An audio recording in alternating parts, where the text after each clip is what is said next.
मंडळी, मी प्रसाद महाराष्ट्र मंडळ शिकागो 2023चा अध्यक्ष.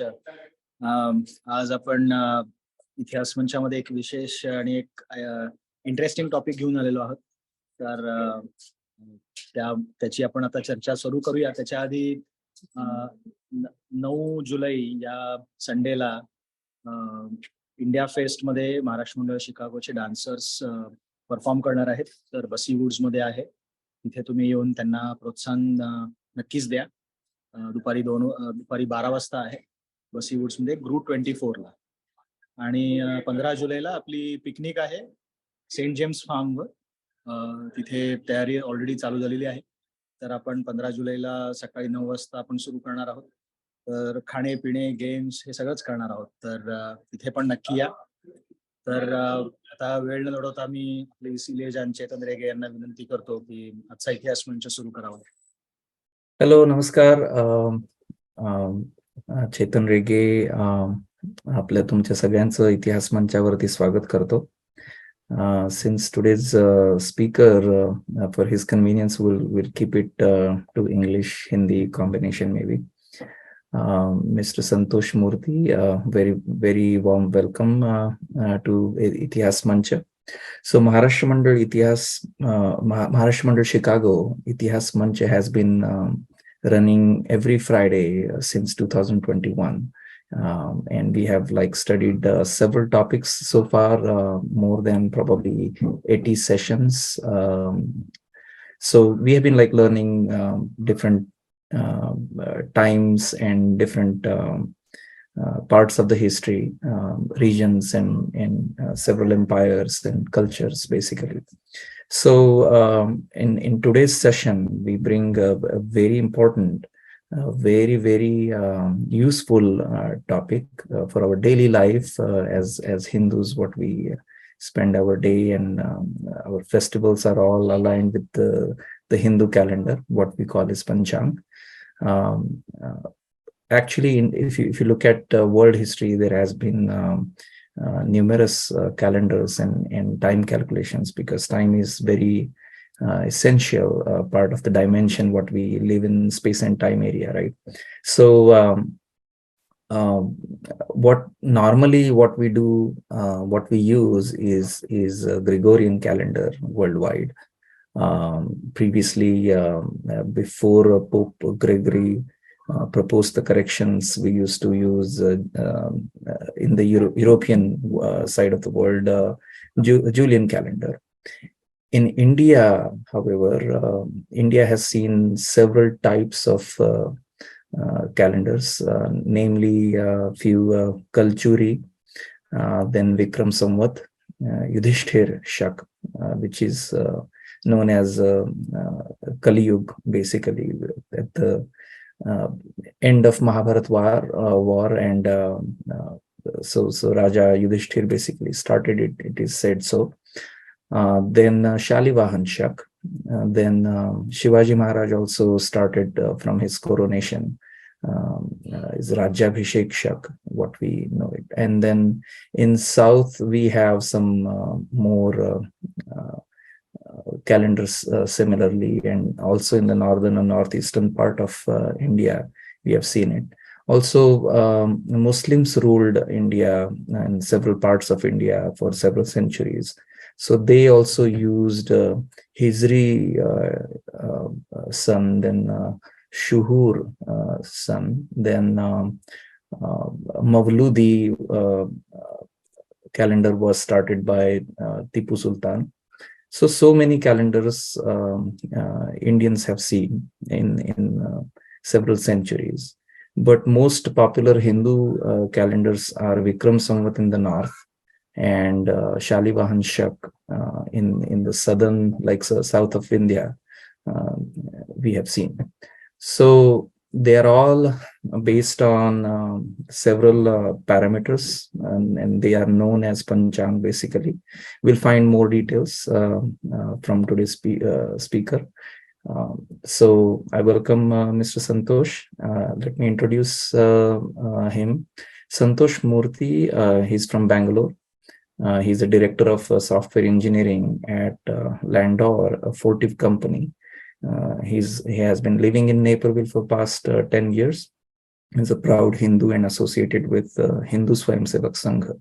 And he's a Karyakarta in Naperville Shakha. So, Santosh ji, I request you to please begin with your session today. Thank you. Thank you, Chijandi. I think you gave a lot more information in the couple of minutes you spoke than I will. So I will disclaimer first. I'm a software engineer. I learned whatever I learned in the last year and a half or 2 years only. So this is a very small attempt to explain what I learned. I'm by no means an expert on Panchang or calendar and any of those. Prasad ji, thank you for giving the opportunity. So I will try my best. So let me share my screen.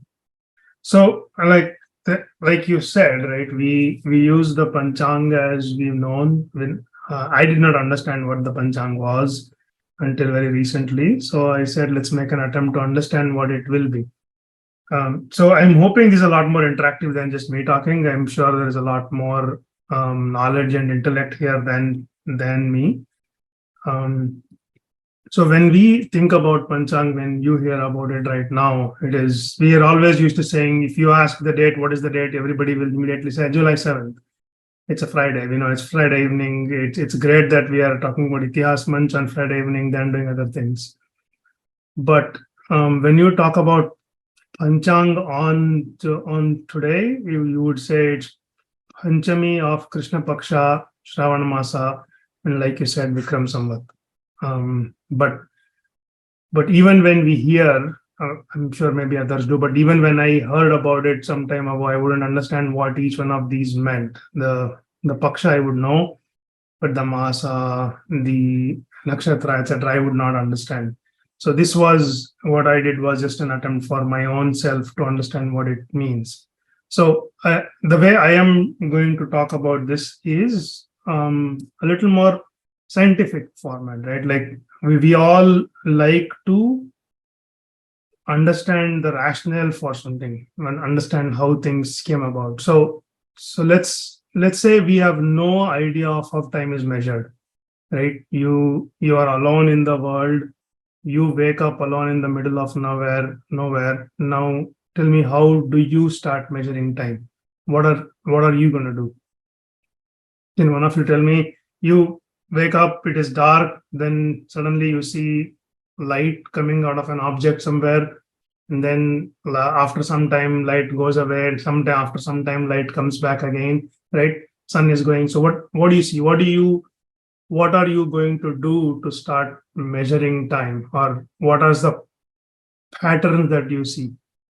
Can you tell me?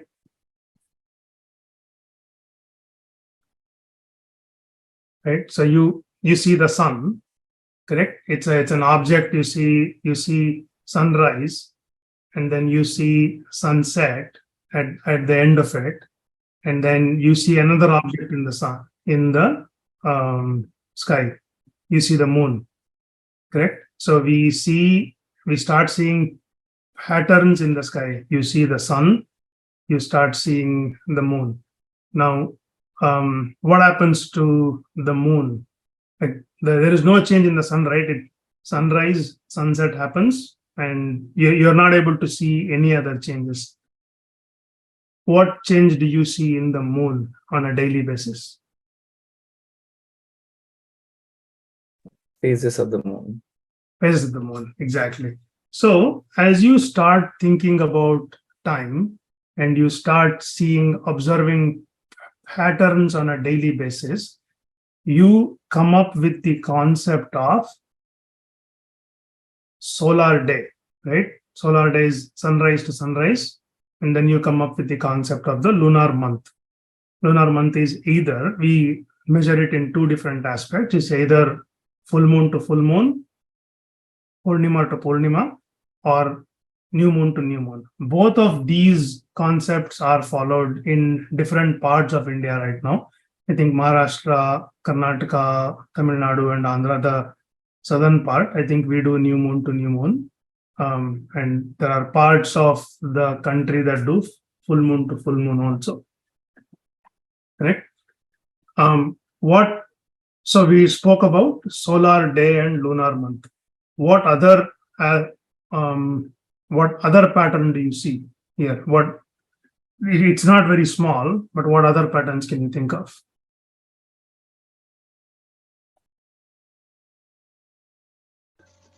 It is an observable phenomena, right? It's not an arbitrary phenomena. Anything else you can think of? You see the constellations, maybe nakshatra. Yeah. So you see the constellations, you see the nakshatra, you see the sun rising. So when before dawn, you see the sun against the background of the stars, and this keeps on changing as you go towards Uttarayan and then towards Dakshinayan. You realize that the sun keeps going back and forth, correct? So if you take one of them as baseline, whichever one, you realize that after some point of time, the sunrise is back at the same spot. So that is what is a solar year, correct? So the three natural phenomena that we have in front of us are a solar day, we have a lunar month, new moon to new moon, and then you have a solar year. So, and then you also realize at some point of time that the solar 365 solar days contribute towards a solar year. And so these are the ones that we naturally see. And then when you start adding other variables, right now we added only two, right? We only added the sun and the moon. As you start adding other objects, planetary objects you see in the sky, there are so many other time measurement aspects that you can add that we will not be able to get into all of that, but you will be able to find out a lot of those. So we have those three now, right? Solar day, lunar month, and solar year we added. We'll proceed.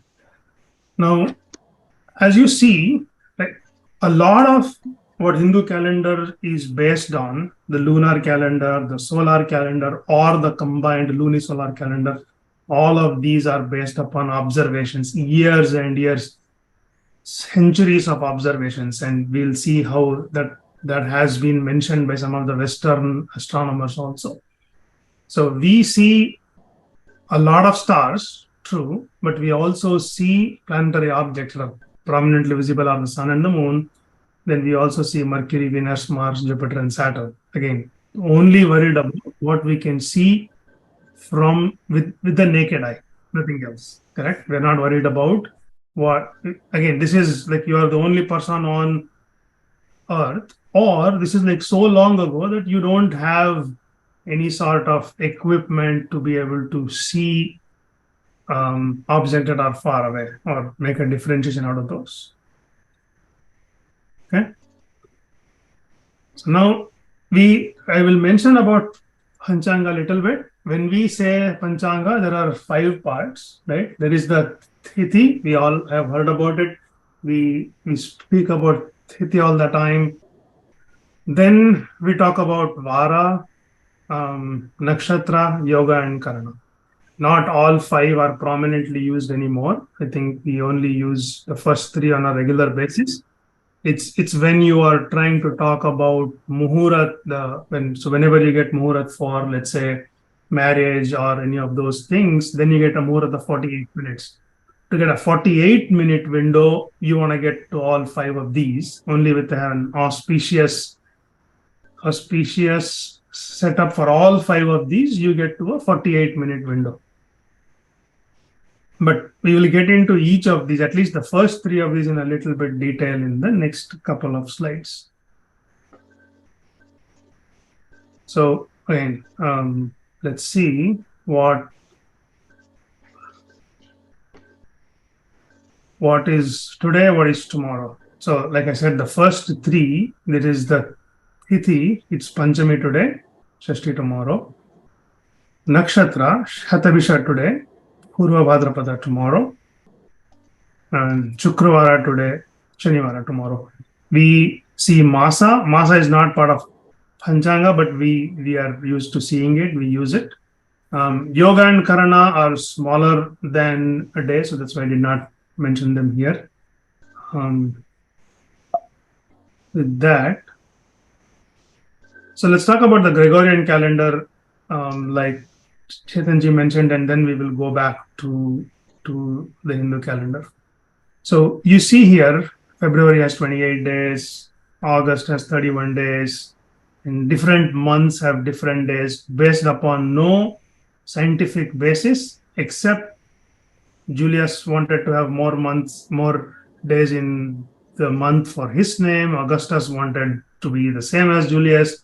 Just based upon that fact, we have different days in different number of days in different months. There is absolutely no scientific basis for any of these. The only thing is it's got 365.25, so you have 1 day every leap year. That's about the only scientific basis they have, other than, it's a solar year. So when it starts, when it ends, is arbitrary. Then let's talk about, we don't understand it now, but the others have attempted to understand it. So there was this guy called John Playfair. This is long ago. I think it's 1800s or maybe early 1900s, and he read through a lot of how the Hindu calendar is established, and then what he did, he made one of three assumptions. He said, okay, this is all accurate. Whatever people have written in slokas at the time, right, that's been now translated.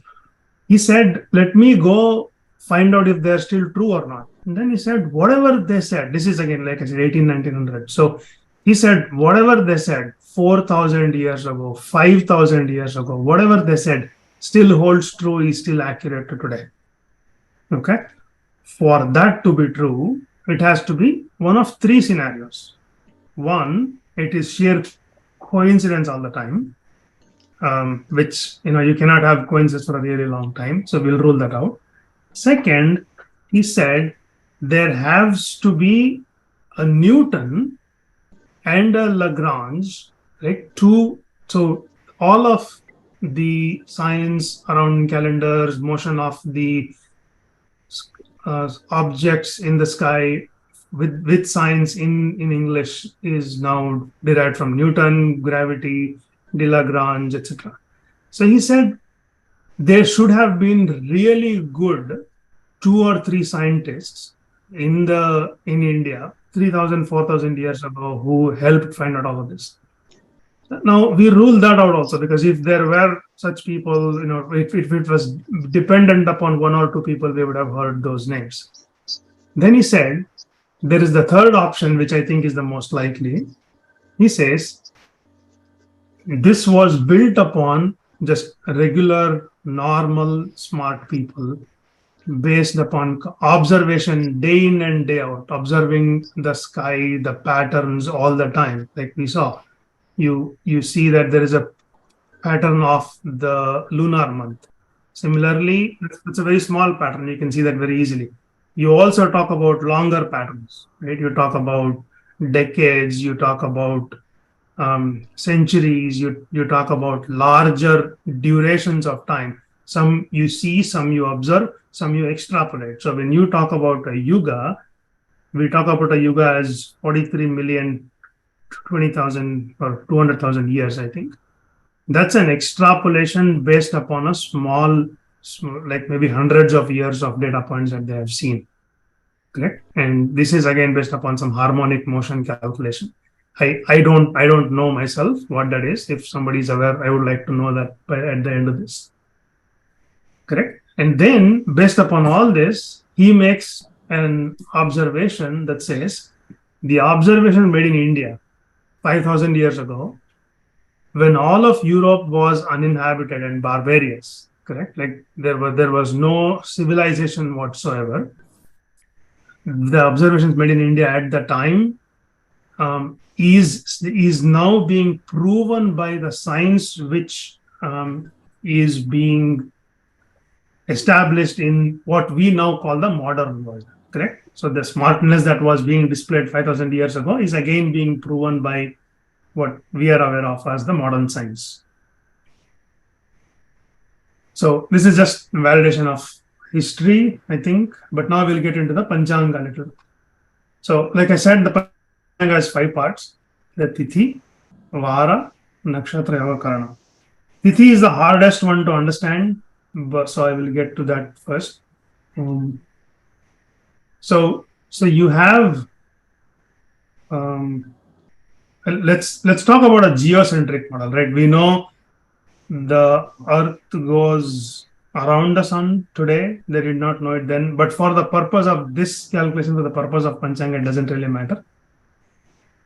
We have the Earth, then you have the sun, and then you have the moon. Now, let's say we are at full moon, as you see here. Tithi changes when the angle for these two, right? The moon moves about 12 degrees more than the sun. That's when Tithi changes. So if this were the case, when the moon is between these two, it would have been Pratipada. This would have been Dvitiya. This would have been Tritiya, and so on.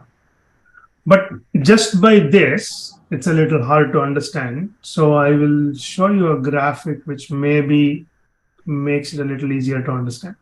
Can you guys see the model now? Yeah. So this is the Earth, the moon, and the sun. As you can see, it is new moon, right? It is Amavasya for the Earth right now. So let's add some animation to this. Now the sun is moving, the moon is moving, the Earth is here, and you can see the angle changes. They are not moving at the same speed, correct? The sun is moving at a different speed, the moon is moving at a different speed. For the purpose of modeling, these are going in pure circles. That's not reality, right? They go in ovals, not even pure ovals. Like they have different axes. Let's not worry about that for right now. Just for us to understand what a Tithi is, you see now the moon is leading by 10 degrees. When it comes back to this point, the angle between these two was 12 degrees. And that means that we have moved from Pratipada to Dvitiya. Okay? This is probably the hardest to understand. Maybe all of you know this and I wasn't aware, but does this help understand? Yeah. Okay. Now I will fast forward this a little bit, right? Let's make the model go faster.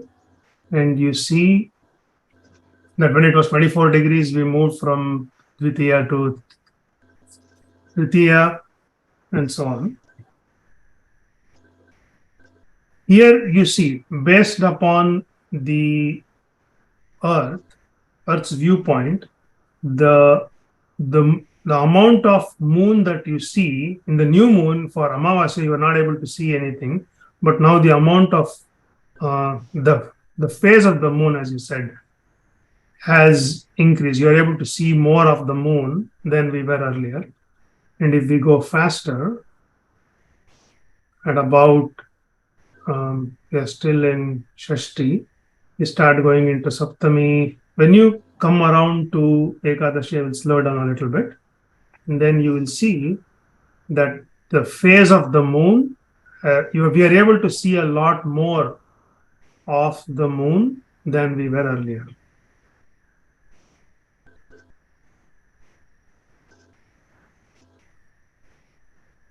Okay. Now, so you will see that this is full moon, right? You're pretty close to full moon. Can you tell me why we will not have an eclipse at this point? Because it looks like we should have an eclipse.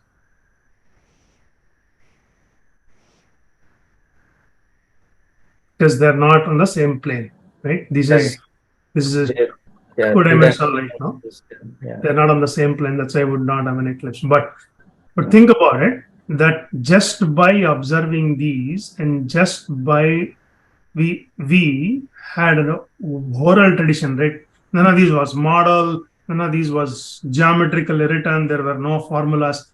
Any and every calculation they did and they transferred was all oral tradition in the form of shlokas. So they would write shlokas that says for example, I don't have examples handy right now. The words would have no numerical notations, and based upon those numerical notations, they would have formulas embedded into the shlokas. Correct? So over a period of 2 to 5,000 years, there were a lot of observations. You make observations, you identify patterns, and then you start to repeat those. You are able to articulate those patterns and cascade them through generations, right? When I hear about that, like I am not able to transfer knowledge over to my team for a few days. So just being able to translate this kind of complicated stuff over the years was mind-boggling for me. Just an oral tradition, right? There's nothing written, no documented, etc. So this is the version of Tithi. Now I'll go to Panchanga and go to.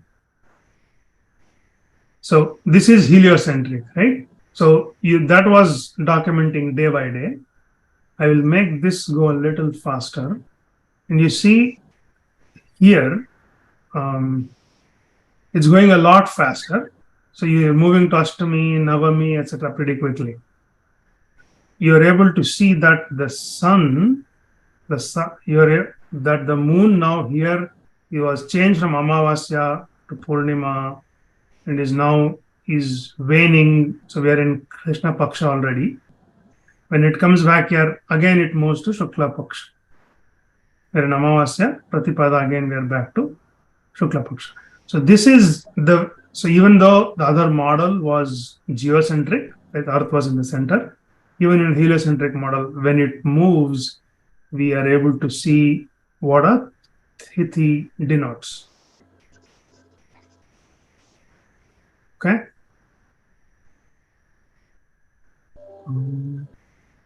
So I will go back to the slide now. Okay. Okay. So any questions on Tithi or anything anybody would like to add?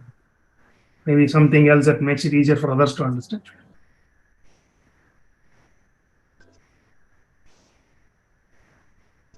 Okay. So we speak about Tithis for July.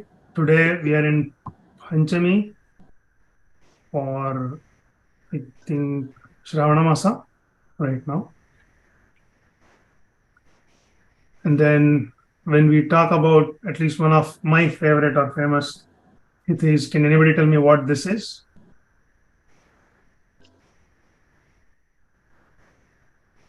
Ganesh Chaturthi. Yep.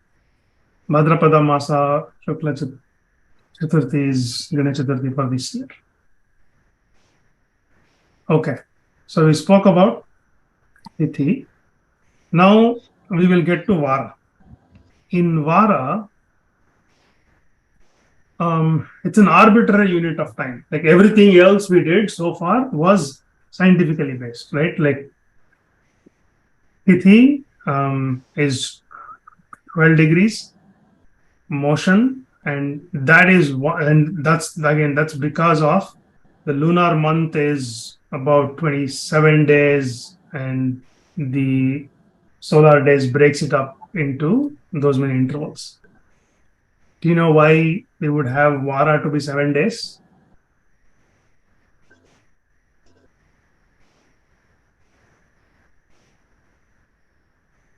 So, earlier I mentioned that they were able to see 5 objects in the sky and 2 sun and moon.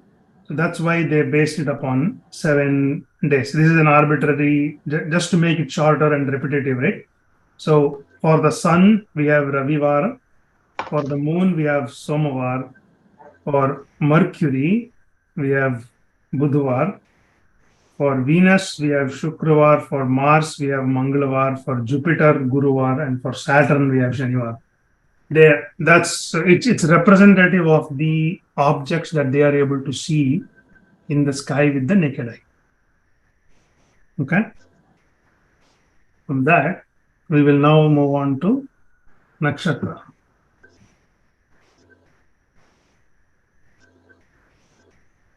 So we have 27 nakshatras, correct? How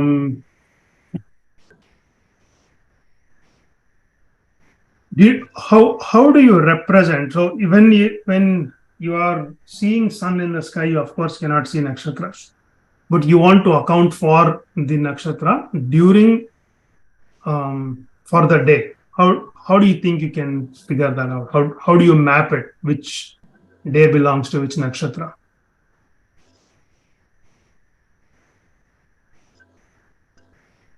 So what you do is you know where sunrise is going to happen, correct? So you take that as a reference point. And then you say, now sunrise is going to happen at this location, and I will, just before sunrise happens, I will observe whatever nakshatra is in that location. And based upon that, I will attribute that day to be this nakshatra. Okay.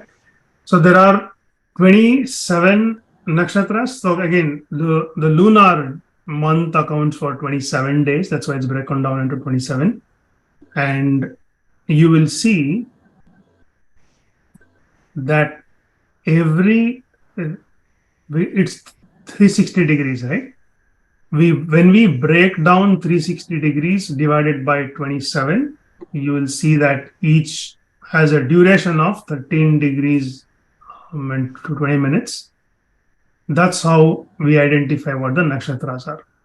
So we have nakshatra, Ashwini, Bharani, Kritika, etc. Each one of them accounts for 13 degrees and 20 minutes, and broken down over, like you see, about 27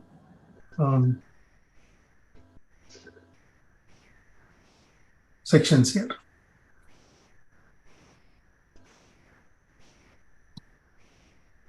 Okay, so now we've heard about Tithi, Vara, Nakshatra. Let's talk about yoga and karana for a minute. I have not been able to understand the practical implication of yoga and karana myself.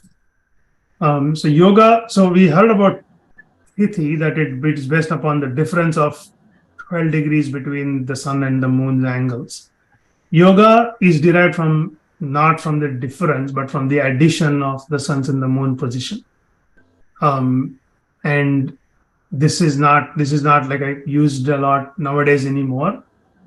The karana is half a Tithi's duration, meaning like I said, for a Tithi, the difference between the sun and the moon's angle should be 12 degrees. For a karana, it should be 6 degrees.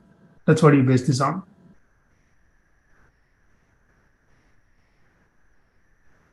Okay. And anybody else would like to add anything for this now? I think I came to the end of just the Panchanga portion. Anybody else? Either any questions on these or any other? Yeah, I have a question. I mean, how did you? I did not understand how you came to 27 nakshatras. It's 27 lunar days. That's what it says. It's when you compare Amavasya to Amavasya, I think that's what it was. Let me add to this. So in nakshatra, so when you look at moon and earth, when you connect earth and moon, and behind moon whichever is the nakshatra, which is like a Taraka Samoha, basically all the constellations, right? So they found certain sets of constellations and they named them. They counted them as 27. They created, so the moon basically, when it travels in the space in 360 degrees, that whole orbit is called Kranti Vritta. So in that whole Kranti Vritta orbit, considering it is a circle, okay, it's like you said, it's not, it's ovoid basically shape. But considering it's a circle, it's moving in 360 degrees in space, and every position from point of view of Earth, behind the moon, there is a constellation. So when the moon is in that constellation, we call it the nakshatra of the day. And because the whole Kranti Vritta is 360 degrees circle, right? So you divide these 27 positions in 13 degrees and 20 minutes in such a way that the 360 degrees divided by 27 nakshatras, right? In that, you can basically count every day the moon is moving 13 degrees and 20 minutes forward. You are changing from Earth's point of view, the moon is changing the nakshatra. If we hold that diagram together, then probably it's easier to explain. Santoshji, can you pull that diagram? Yeah, this is fine. So let's assume you are standing on a point of like on Earth, and you're looking at moon, right? And moon is like very close to Earth, right? So if you connect your eyesight to moon and you extend that straight line to whatever the constellation behind the moon, that is your nakshatra of that day. And then moon is traveling. So from Kritika, it will travel to Bharani. Then when it moves, basically what it means is the moon, from when you were looking at moon, Kritika nakshatra was behind the moon. And then when the moon traveled, it traveled basically to Bharani. Now Bharani is behind the moon. That's the idea. Am I right, Santoshji? Mm-hmm. Yeah, but yes, correct. But it travels the other way. Like Ashwini is the first one, then Yeah, Bharani, then Kritika. But the gist is the same. Yeah. Does that answer, Prakash Kaka? Yeah, thank you. Okay.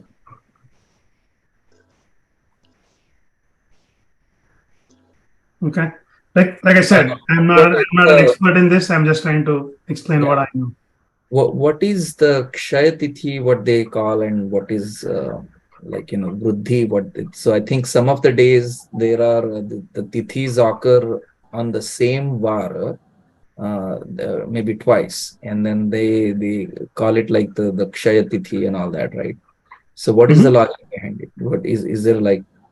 Yeah, so that's so in this we assumed that this is a circle, correct? But it's not a circle, correct? You have the apogee, you have the perigee, and then when it is an oval, sometimes the motion of the sun and the motion of the moon are so close to each other that the 12-degree angle happens pretty quickly. In Hindu calendar, you take the tithi of whatever it was at sunrise, correct? The sunrise, whatever it was, you try to take that. So sometimes you have Hidinus Pruk, meaning there is a day that travels across 3, or Tithi will travel across 3 days, and then you have the other one where you mentioned that one Tithi is in 2 or two tithis are in the same day. It's got to do with the angles that you form based upon where in the orbit the sun is and where in the orbit the moon is.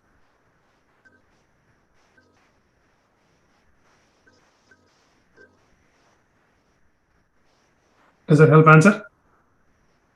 Yeah. Yes.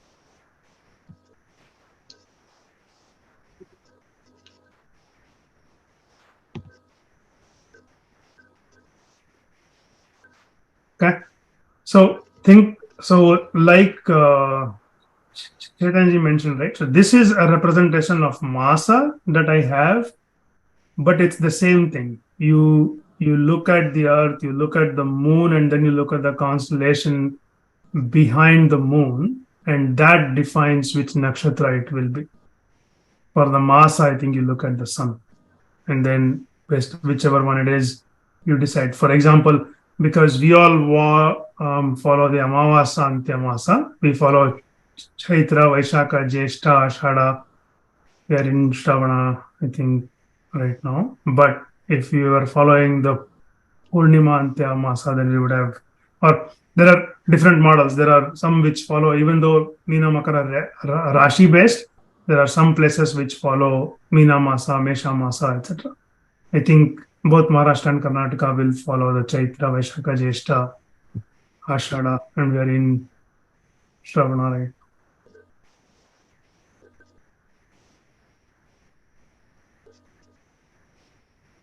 Okay. So the only difference there is in case of moon and nakshatra, there are 27.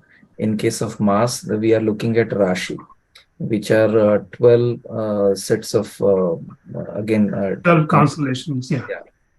And I think the way they count is like, they are parts of the nakshatra itself, but it's just they are counting them differently, and the shapes are named based on some of the stories, mythological stories in several cultures. Yep. Also in the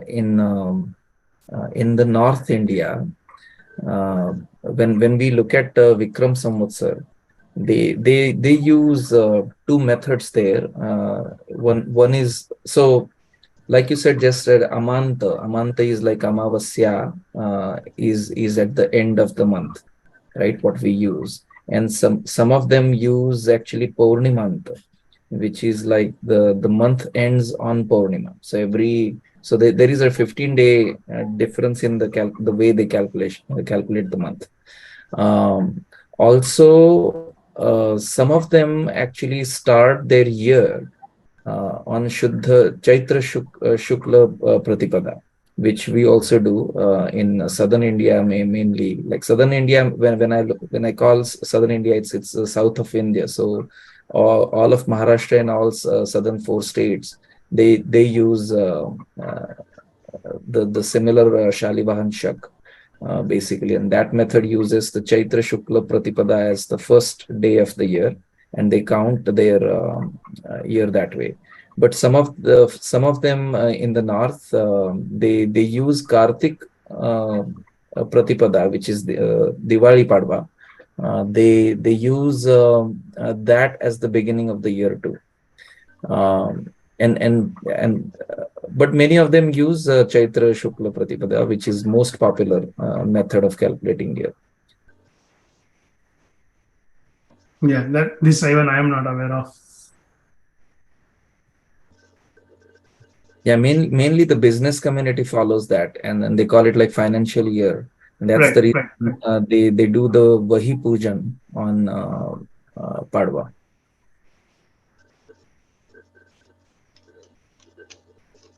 Maybe Subhash Kaka can add something. Hello. Well, first thing is, I guess the months may not be the same in different parts of the country. Right. for example, your whatever calendar you're looking at or whatever Panchang you're looking at, you're saying today is a Shravan Krishna Panchami. Correct? That's what you're saying. Yeah. Yeah. The calendar that I have, or we in Maharashtra that we follow, today is Ashad Krishna Panchami. The Shravan month hasn't started yet. Okay. So that might be because what type of calendar is? I think he's using Rik Panchang for Chicago, right? Yeah.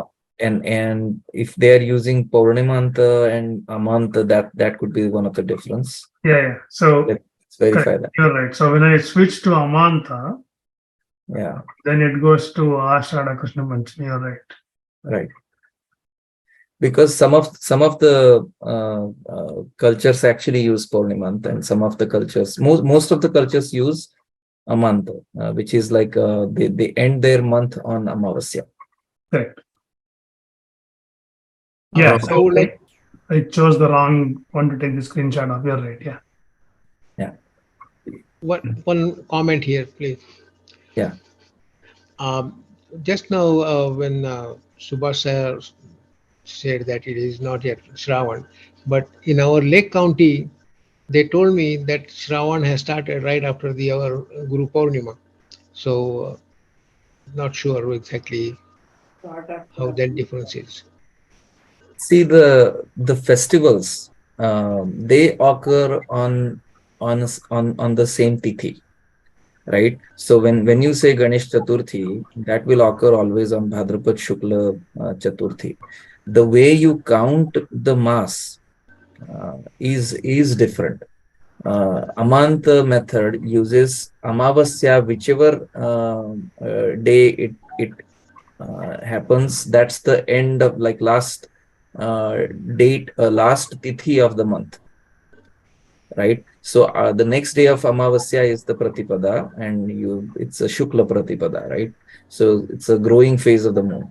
So first phase of the moon, that on that new moon they call as the next month that begins. So first tithi, and then there are this is like a luni-solar method, right? Some of the calendars actually use a solar method also, and then they actually write as Saura behind them. Saura Mas. So these all masas basically they are all lunar phases basically.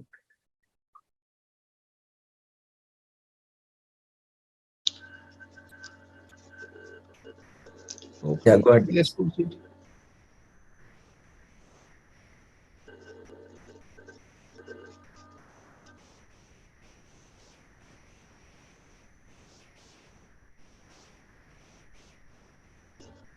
okay. Well, if we're done with this tithi or month names, I know the Drik Panchang shows the Shravan. That's what, and I just looked up. Yeah. No, I had to switch the Purnima to. I was in Purnimanta. I had to switch to Amanta here on top. When I do that, it shows me Ashada. So if you're using Kal Nirnay or Date Panchang, that's typically Maharashtrians use. They use the Shalivahan Shak method using the Amavasyant month. So all the mass basically we will follow the Shukla Pratipada is the first tithi of the mass. In the Purnimant method, Krishna Pratipada is the first tithi of the mass. That's the difference, and so difference is 15-day difference, because paksha changes, right? Every mass has two paksha. In first paksha, which is Shukla paksha or Shuddha paksha, moon phases from 0 to 100%, right? So and on 100% we call it Purnima. After Purnima, the next Pratipada is again like changing from 100 to 0, which is Amavasya. right? So in that paksha, so you're shifting your mass scale by 15 days to adjust it to the Purnima. And that's where the change occurs. I guess the Drik Panchang has a Amanta school of Panchang and a Purnimanta school of Panchang. And Yes. the default is Purnimanta. That's why it showed as the Shravan. Correct. And Yeah. if you choose the Amanta school of Panchang, then it becomes the Ashad, which is Right. what is I guess that's what is followed in Maharashtra. Right. So Maharashtrian calendar or the Kal Nirnay or any Panchanga, Tilak Panchang or Date Panchang, we all use Amanta method. Yeah, so I spoke to somebody else today from Maharashtra, and I asked him, what mass are you following now? He said Shravan mass. That's why I made the assumption. So, Oh, okay. Okay. The second comment, which is not about Tithi or thing, but the historical perspective. We kind of keep, so our habit, most people have habits, we say, well, all these things were done 5,000 years ago. But as far as these astronomical developments, there are definite dates and people that are associated that had done all the development. We know that. The British reference that you gave, and which says that there is no one comparable to Newton or Lagrange, everything was developed by common people and their observations. And that is not correct at all. I mean, that's our ignorance. We had great astronomers and mathematicians who are capable or comparable or even better than Newton or Lagrange. And as far as the astronomy goes, it starts with Lagada, which is around 1200 BC. So, which is, that's about more than 3,000 years ago. But the more recent is Aryabhat, which is 5th century. And he has done tremendous work on astronomical observations. Not only that, he was a mathematician simultaneously. So in order to do the astronomical calculations, he was the first one to develop the trigonometrical functions, the sine function, and give the values of sine angles, the different values of sine function for various angles. And after that, there have been the Varahamir in the 6th century and Brahmagupta in the 7th century, Bhaskaracharya in the 12th century, Nilkanta Somayaji in the 15th, and Ganesh Devan in the 16th. These are all, they contributed to the astronomical calculations, the way we do calculations. Obviously, the initial ones were based on the geocentric model because, we didn't know that, the Earth moves around the sun. But Aryabhat was the first one to notice that geocentric is not correct, but he was not able to come up with quite the exact answer for it. But he did come up with this conclusion that the Earth is round, and it took 2 years. Finally, Nilkanta Somayaji, who was a Kerala mathematician in the 15th century, he was the first one to do the astronomical calculations based on the heliocentric model. Okay. So that's in the 16th century, 15th century. Okay. But before that, the Bhaskaracharya and the Brahmagupta, they all contributed, they all written texts which are available now. They were written at that time because the script was developed by 5th and 6th century. So all these documents, they're not up to oral traditions. I mean, they're written documents still available. Obviously, they're all in Sanskrit, written as shlokas.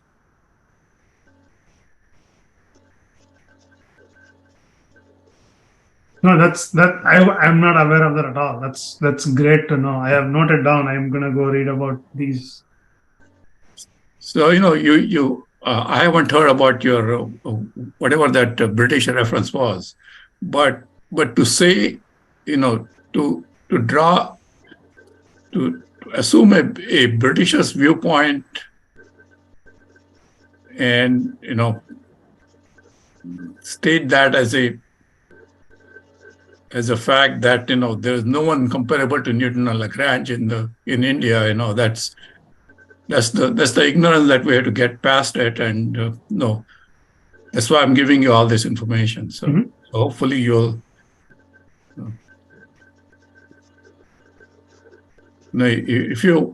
If one follows or appreciates everything that the Aryabhatta has done in the 5th century, he will probably be a far greater scientist than either Newton or Lagrange. Mhm. I mean, given the resources that he had in 5th century, the wisdom that he came up with is phenomenal. Yeah, think about what he might do if he were now, right, or in the 17th, 18th century. What he might have accomplished.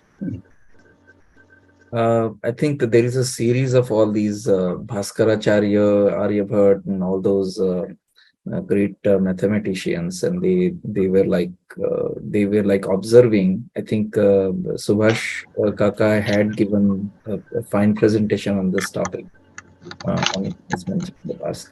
So Surya Siddhanta is one of the greatest books that is very popular for this Chang and constellation, those observations, what he noted down and put a formula to this to so that's like I think a nice session done by Mr. Nileshok on this. Like if you search his name on YouTube, there is his lecture on Surya Siddhanta. Yeah, Surya Siddhanta is a text that has been written and rewritten over centuries. We don't know who wrote it first, but Surya Siddhanta is the basic astronomical calculations or information, and every astronomer over the century kind of revised that one. The last one to do a major revision was the Varahamir in the 6th century. But even after that, there probably have been a few more revisions. So Surya Siddhanta does not have a kind of one particular author. But all these other astronomers, they're all written books. I mean, they're known, they're available somewhere, and maybe even translations of those are available. Yeah. So anyway, just a. Mm-hmm.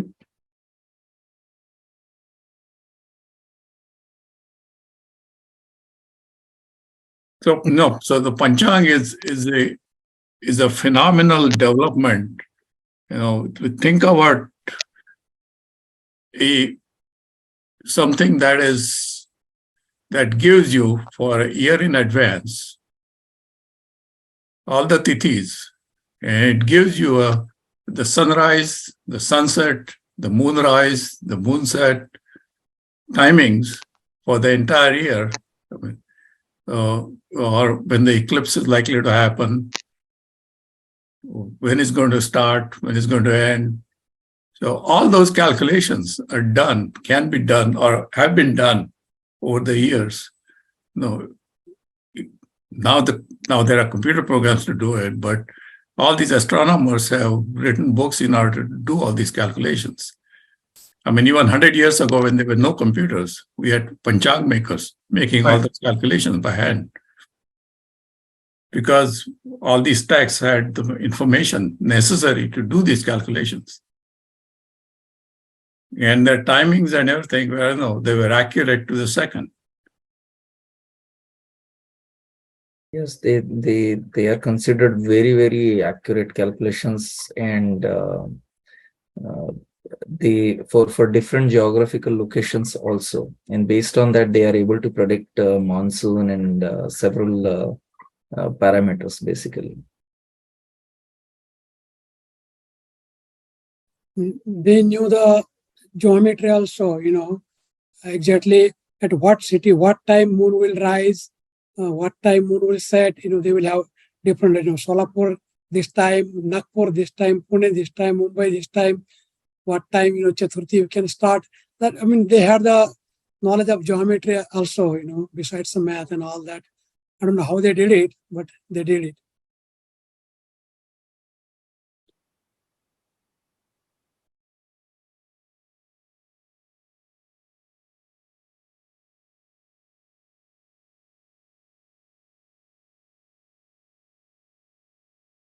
Okay. Chetanji, that's all I had with my limited knowledge.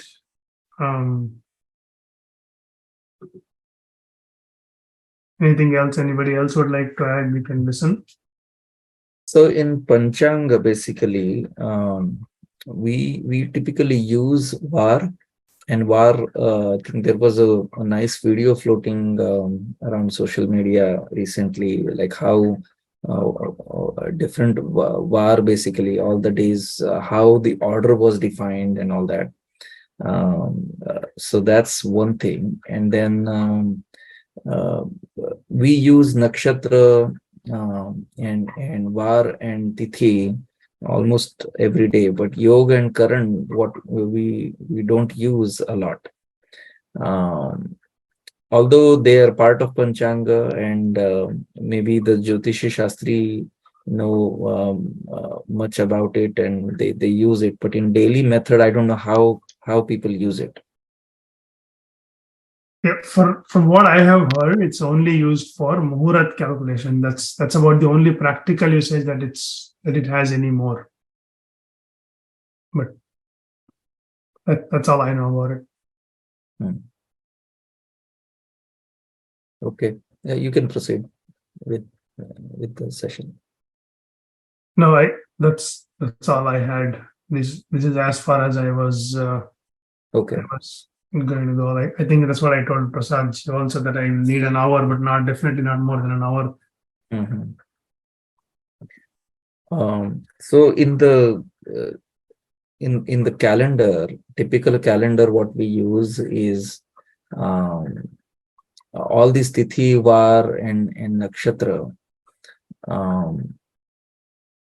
They have been using this for several centuries and several probably like more than 1,000 years, right? So there have been like several methods of calculating all of these, and then there are some slight differences among all these panchangas what we use, like depending on the publications, and I'm not sure what are the real differences, but I've heard of Tilak Panchanga and Latkar Panchanga and Date Panchanga. They have some differences in calculations. Is somebody aware of what those differences are, and what's the problem there? What I'm saying is, we don't know why there is a difference, but all we do is follow one panchang, and that's the end of it. Okay, it's straightforward and simple. Yeah, but what we can do is, Madhu Dada, can you do your vote of thanks, and then we can bring up questions and discussion. It was very informative. Thank you, Santoshji. Again, at least I learned a lot today. Your var, tithi, nakshatras, and yoga and karnas, even we didn't discover, but at least you told a little bit about karna and yogas. And again, all those things are very important, how the days are calculated. And we really appreciate you coming on Maharashtra Mandala Itihas Manch platform and giving us this valuable information. Again, on behalf of Maharashtra Mandal Chicago and Itihas Manch, I appreciate and I thank you from bottom of my heart. Thank you very much. As well as Maharashtra Mandal gave us the platform for bringing a talented speaker like you. We always enjoy Itihas Manch.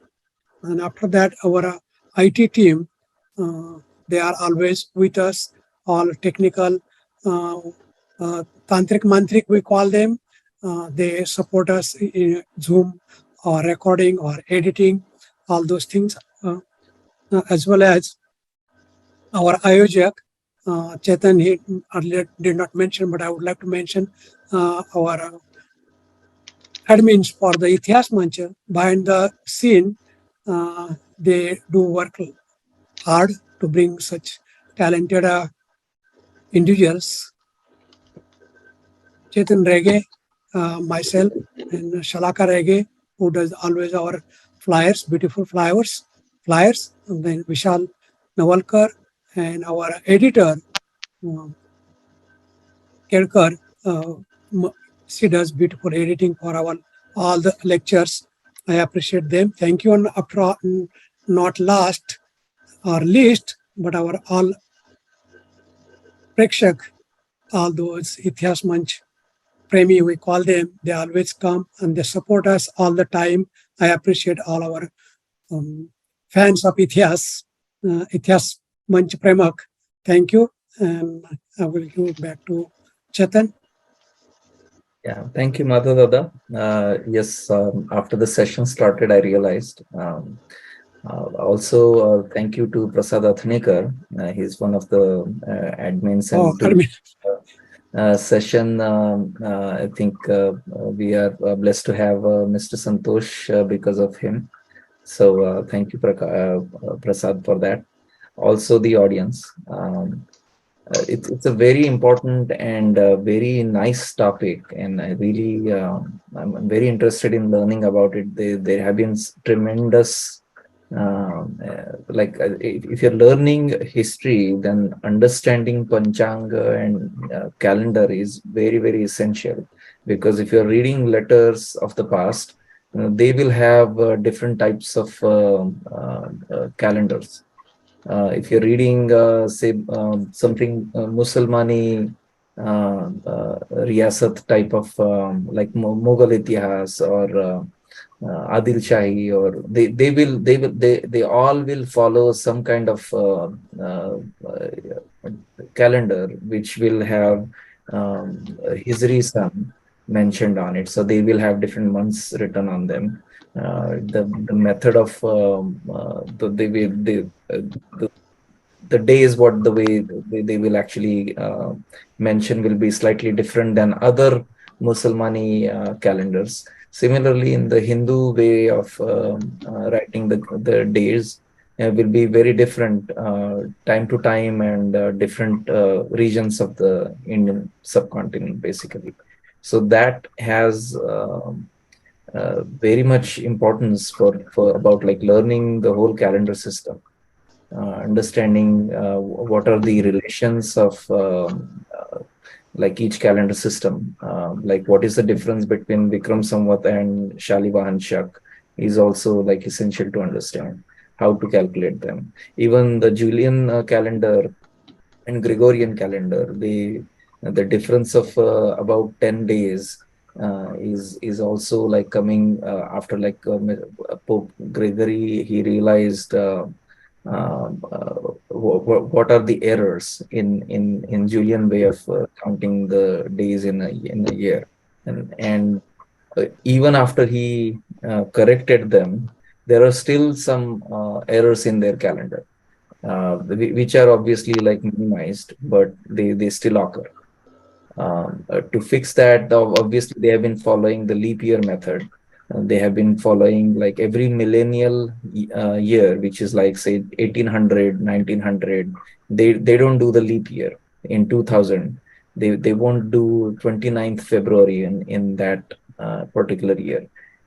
Even after 400 years, they will again like count it as one leap year. So they offset the factor of Earth moving around Sun, which is like 365 days, and those I think the 0.24 some number long number, and the difference of several hours over the years, it adds up like days, and then over 1,000 years it can actually shift the calculation entirely, and then they will miss the framework of the solar year, right? Like 21st June, or all those the Vasanta Sampat and Sharad Sampat, what we call, right, the equinoxes. So they will miss them. They will shift by dates, and that will actually bring them like off the balance from the original definition of their solar year. So which is why there has been a need of actually understanding calendar system. I mean, the Hindu calendars, like Subhash Kaka just recently added, it's accurate to seconds, which is a great feat in itself. Unfortunately, during British Raj, Indians shifted their time calculation framework from Hindu calendar system to the Gregorian system, and everybody started using 1st January as the first day of the year and 31st December as the end of the year, right? So we shifted from our daily like Hindu system to this Gregorian system. Now it's very difficult for us to understand the Panchang because of that, because we don't use it in daily life. Although our festivals and important dates, from the cultural point of view, they are still based on Hindu calendar system. So we celebrate in the same way. So Bhadrapad Shukla Chaturthi, we celebrate Ganesh Chaturthi, but it changes the date. But some of the dates are solar festivals, such as Makar Sankranti, so which occurs basically on 15th January in this era. So every 72 years, probably it shifts a day ahead. So that has been happening, but it's difficult for us to understand why it's happening, right? In recent session, actually, we understood how Makar Sankrant is shifting the date, right? So that has created the need of understanding this Hindu calendar. And that's why the topic is very impressive, very important topic, and a very fantastic session that Mr. Santosh. Obviously, it's a very complicated topic. We cannot discuss this or understand the whole concept of calendar system in a day, or it will take several days of reading and understanding, researching to understand this. But I think it's a great start.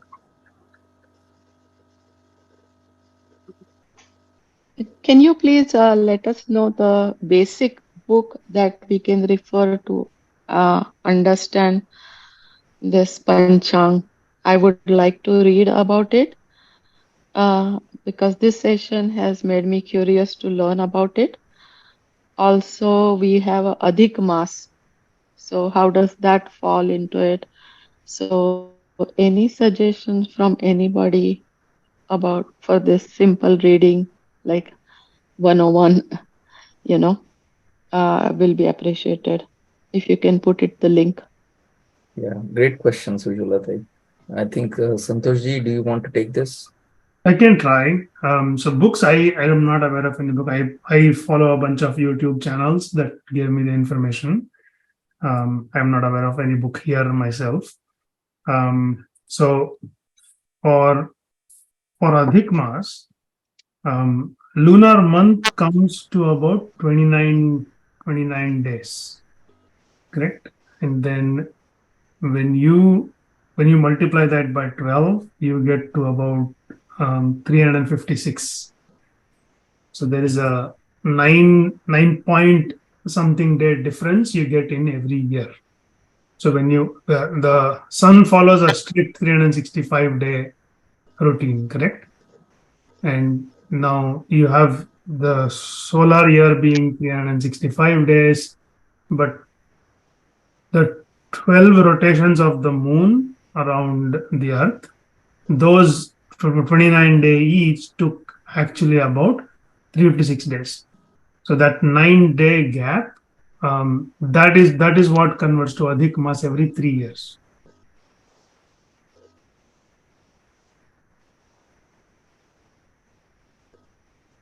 To be exact, the Adhik Mas comes Yeah. after 32 months. 32 months. It's not, I mean, it's approximately every 3 years, but to be exact, after 32 months, the 33rd month is Adhik Mas. So it'll come different times of the year. So this year is the Shravan is the Adhik Mas. So like Okay. you get 2 Shravan months.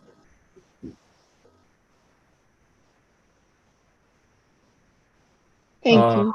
Also for the book, for the beginners, obviously, like Google is the best friend actually to have a great start. But every Panchanga, especially Date Panchang that I refer to, usually the first few chapters in the Panchang, they actually explain how the Panchang works, and they explain what each definition means, and they elaborate on that, how to read Panchang, how to understand, how to use it. All the methods are actually described in Panchang itself, and every issue of the Panchang, you will have this Panchanga Kase Pahave is as the chapter, like how to read and understand it. So that's a good beginning. I have a book called Sanshodhakacha Mitra, which I'll just bring it to here, which is a Marathi book published by Bharat Itihas Mandal, and the author is actually one of the very renowned historian, Dr. Ganesh Hari Khare. Gaha Khare is popularly he's known as. So he has like written several ways of calendar system, like how each calendar, when they used, like for several centuries in the first, like after the Christ, for about like 1,000 years, India used in several sections different panchangas basically, but in western part of India and southern part of India, they used Kalchuri Panchang. And there are some references in Tamrapat, basically what they found. So Kalchuri Panchang was used, and then until 12th century, they noticed this Vikram Samvat was used for more than 1,000 years. And then after 16th century, they started finding it was referred to with the Vikram Samvatsar as the name. It was referred to as Malviya Jaya Samvatsar. That's basically referring to Vikramaditya when the Shakas, when they actually attacked Ujjaini as the kingdom, and Vikramaditya basically and his forces basically removed them, and that's the reason they started the Samvatsar, and that's known as Vikram Samvatsar basically. Similar stories for Shalivahan Shak also. So those are popular accepted theories behind the names of these Samvatsars. Actually, Shalivahan has another theory also, like Chashtan was one of the king. He started that, and the reason is similar. He removed Shakas basically from the kingdom, and they started actually Shalivahan Shak. So these are like very popular ones, and there are so many other calendars. Even Yudhishthir Shaka is also there. Nilesh Oak might probably have more elaborate answer on this type of question actually, because the dating of Mahabharata was one of the great research he did, and in that he basically studied all these Hindu calendars to understand them.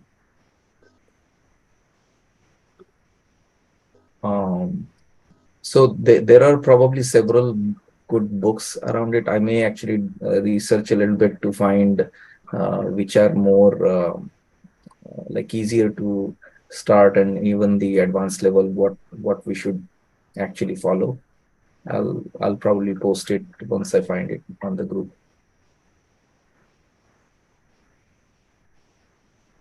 I think Aniruddha wrote on the group that the Adhik Mas coming in few days. Nice timing of the session. Kudos to Santosh ji and MMC for scheduling this.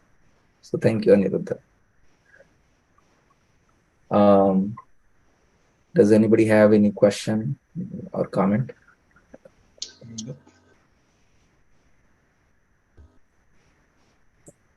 I have one question. I think I raised this question last time also. Santoshji, when I was growing up, we had a priest. They will keep older panchangs.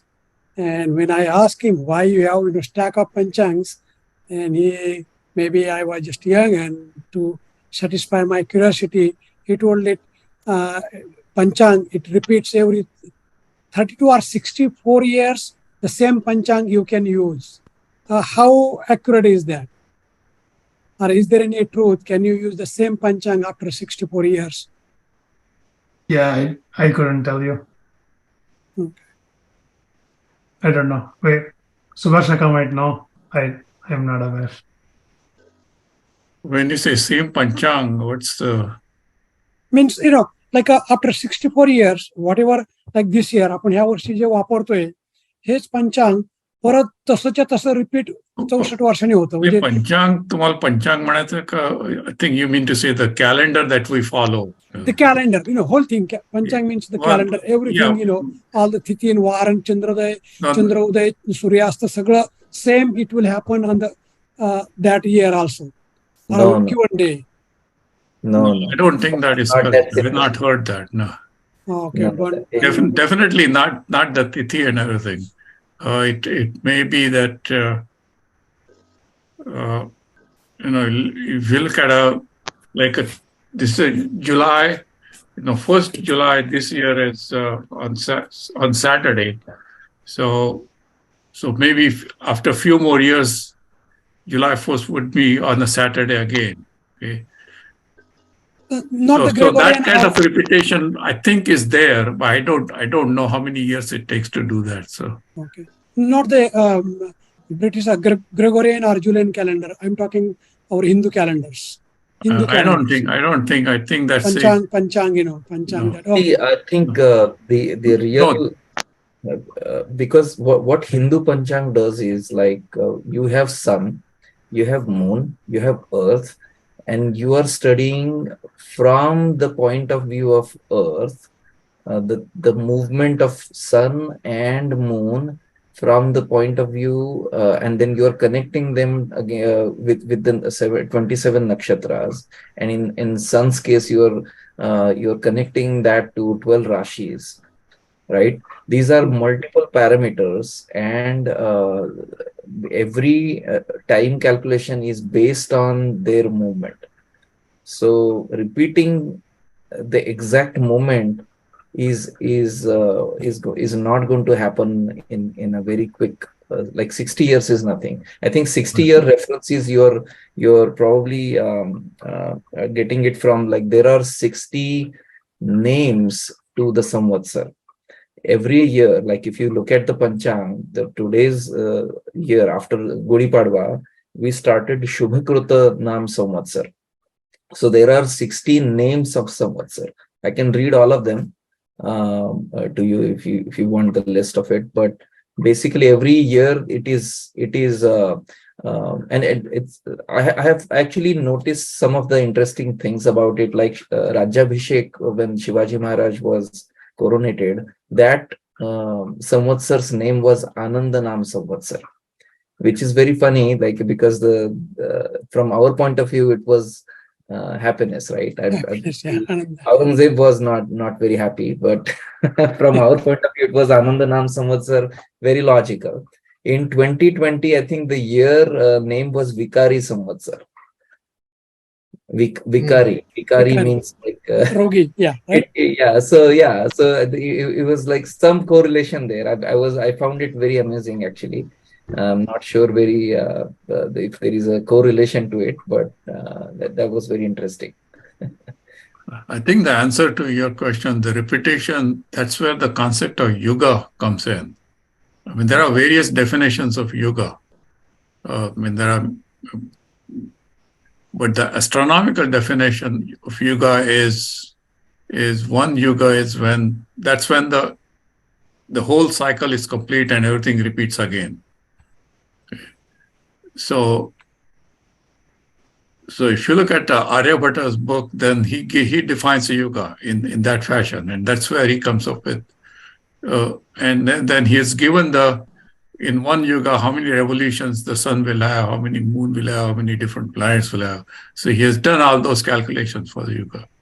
So I think after each yuga, everything repeats. But our religious or mythological definitions of yuga sometimes are different. Okay? But the astronomical definition of yuga is when the planetary cycle repeats, the same cycle repeats again, and which is again, very large time period. Yeah, okay. Not 64 years. It's a No. no way. Yeah. It's few thousand years. So. Yes. Thank you. Which author will you repeat the name of the author? The book I can read it. Khare. This book. No. यांनी सांगितलेलं. No, not this one. Subhash दादांनी सांगितलेलं आता. नाही मी ते आर्यभटाच्या पुस्तकात आर्यभटांचं. Okay, ठीक. आर्यभटीयमध्ये आता I cannot read the original one, पण त्याचा मराठी अनुवाद मराठीमध्ये असेल किंवा माझ्याकडे इंग्लिशमध्ये एक इंडियन मॅथमॅटिशियनवर पुस्तक आहे, so is a big chapter on Aryabhatta. That's where I read it. So okay, thank you.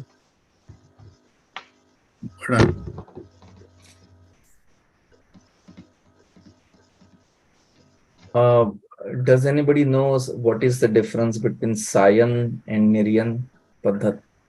There has been a whole debate in Panchang creators, and Sayan and Niryan they use for calculations these methods, and those methods basically influence the way the Panchang is written. Has anybody? No, I don't know what that is, but if you look at the basic tenet of a Panchang, is the lunar month. No matter what system you have, the lunar month is a lunar month, from the new moon to the new moon again, or the full moon to full moon. That doesn't change. Okay. The positions of the nakshatra, they don't change. They are the same. Okay. So I guess how you count them, or how you name them, how you name the months, how you name the year, or when the year starts, all those are arbitrary. Okay. So I was reading about it, and let me open. So I'll read it in Marathi, Santosh. We'll try to translate it for you. So निर्यन पक्षाचं म्हणणे असे आहे की क्रांतिवृत्त is like the orbit what moon follows. क्रांतिवृत्तावरील एक विशिष्ट बिंदू हा संपात बिंदू म्हणून आपण ज्याला ओळखतो, तो कॉन्स्टंट मानला, स्थिर मानून ते राशी चक्राचे आरंभ स्थान मानावे. So Sampat Bindu is the beginning of the orbit of all the Rashis, the way the moon moves, right? And व त्यानुसार पंचांगाचे गणित करावे. सायन पक्षाच्या मते हा संपात बिंदू स्थिर नसल्याने आरंभ स्थान हे चल आहे. So the constant what Niryan party is basically assuming is not constant itself, which is why this Niryan Paksha, Sayan Paksha basically doesn't agree with Niryan Paksha. So that's the basis there. आणि त्याचे चलन वर्षाला 50.2 विकला आहे. विकला is like I think seconds, right, in the orbit. So निर्यन पक्षात काही उपपक्ष आहेत. झीटा किंवा रैवत पक्ष, ग्रह लाघव, चित्रा, मद्रास इत्यादी. हा वाद 100हून अधिक वर्षे चालू आहे. लोकमान्य टिळक हे रैवत पक्षाचे या पक्षाचे शुद्ध पंचांग प्रवर्तक मंडळाचे संस्थापक व पहिले अध्यक्ष. आणि हे पंचांग केरुनाना छत्रे व आबासाहेब पटवर्धन यांनी 1865 मध्ये सुरू केले आणि त्यांच्या गणिताने रेवती नक्षत्राला झिटा पिशियम तारा हे आरंभस्थान मानले आहे, म्हणून त्याला टिळक पंचांग म्हणून ओळखतात. So this I have heard, but I'm not very familiar with what is the detailed debate in this.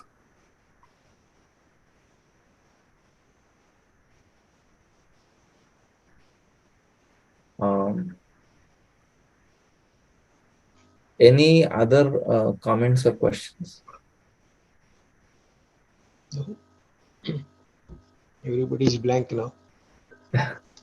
Yeah, it's a very complicated subject. Yes, definitely there are so many books are there to understand, and since there are so many calendars, Hindu calendar is not one calendar. It is a list of several calendars, like more than probably 100 calendars you will see. Yeah, if you're like reading history and the references to the time. Even the methods of reading those calendars are different. They have been evolving. There have been like observations and experimenting. That's why it's complicated, but over the years we have got better, right? And with only maths and observations, they have accomplished so much with the time calculation, right? Which is great feat indeed. One thing, Chetan, I just find fascinating in our calendar system and our ancestors is the knowledge of astronomy and how accurately we measure the time and calendar, and going beyond that, using the astronomy to predict and deriving the astrological predictions based on the astronomical positions of the planets and having multiple astrological ways to predict. I mean, that's something really going above and beyond. That's very fascinating, I find. Right. Yeah. It's true. I mean, even they used to predict when it will, meteorology, in the past, Panchang was used to be before the real meteorology science developed. Our Panchang will tell, okay, on these days you might have rain or no rain or whatever, I don't know how they were predicting, but it was used for that also. Yeah. Very, very vast topic, but wonderful subject indeed, Santoshji, and IM team really thankful. Thank you, Aniruddha. Well, one thing is, there are a lot of people when they say Panchang, they equate that with a astrological tool. Okay? And astronomy and astrology are totally different.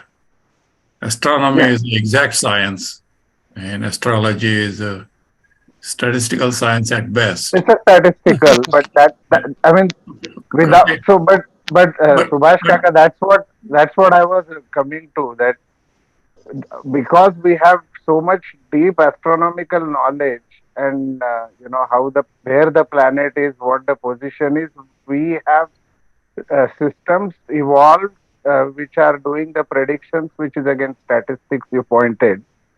So that just shows how we went above and beyond that, is what I think. True, but the point I'm trying to make is when you equate Panchang to astrology, then the scientific community will not give a credence to it. The credibility goes down. Yeah, I know. I mean, okay, yeah, but the basic of Panchang is the astronomical calculation. I mean, absolutely.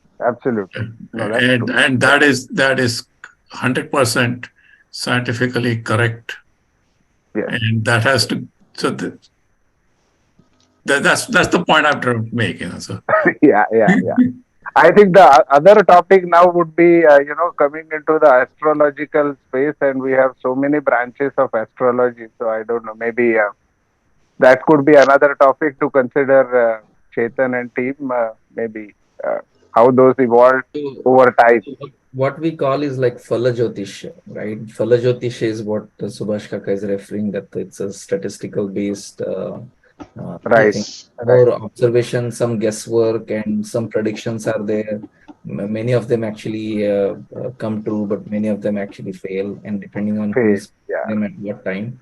But Jyotish Shastra, which is astronomy, and that has been fascinating. There have the great deal of work which was done by all the genius minds, basically, and most of them actually were Indians in last several 100 centuries, basically, right? So these two topics are vast and very beyond at least my capacity. Even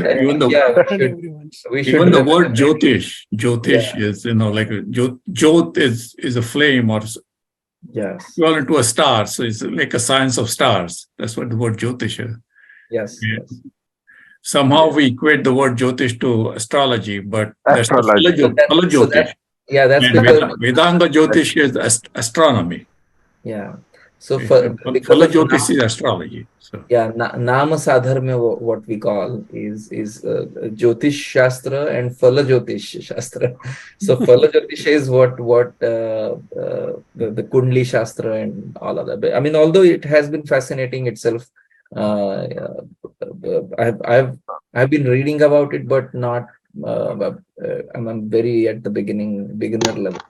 No. I mean, Phala Jyotish. If you want to learn, first you have to learn the Jyotish, how the time counting and all the astronomical aspects, and then be able to create the Kundali, which obviously a Kundali indicates the positions of the planets at the time of the birth and all. So I think the basic of Phala Jyotish, first you have to learn the Jyotish or the astronomy, which is the time counting, and then get into the Phala Jyotish side. Right.